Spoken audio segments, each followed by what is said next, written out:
Picture this. A skilled nurse, Annie DeRoy, spends years caring for patients in intensive care units.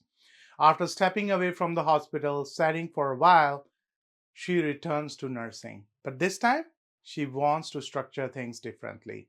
Instead of working directly as an employee, she channels her services through her corporation, 4163931 Canada Inc.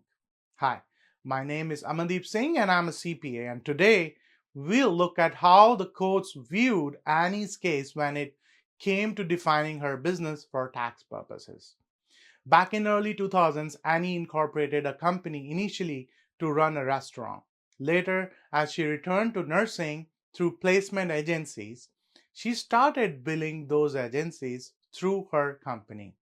On paper, it looked like her corporation was operating a business, collecting revenues and deducting expenses.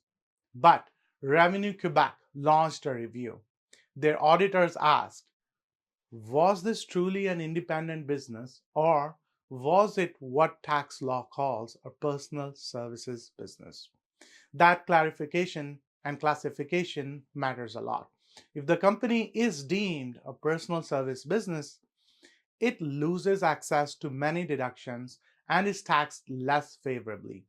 The court dug deep into the details, and he argued that she had independence, that she chose which shifts to accept, carried her own equipment like a stethoscope, and even sometimes reached out to hospitals directly.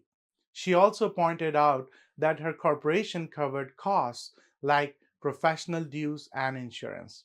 On the other side, Revenue Quebec highlighted the reality inside hospitals.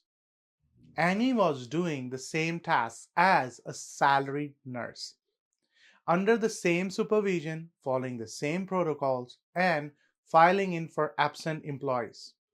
Her pay was hourly, predictable, and she did not carry the real risks or opportunities for profit that true entrepreneurs usually face.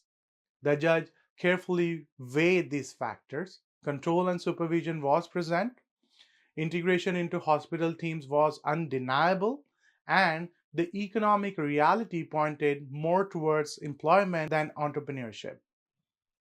The court concluded that Annie's corporation was indeed a personal services business, which meant her deductions were limited and the reassessments from Revenue Quebec stood.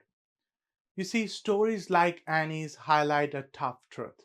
The line between an independent business and effectively being an employee is not always very clear.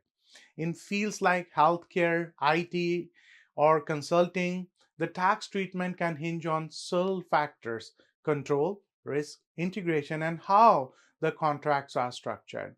At Cloudiverse CPAs, we help professionals navigate these rules before issues arise, ensuring that corporate structures are set up and maintained in a way that withstands scrutiny. A bit of planning upfront can save years of disputes later. Thanks for watching, and I'll see you in my next video.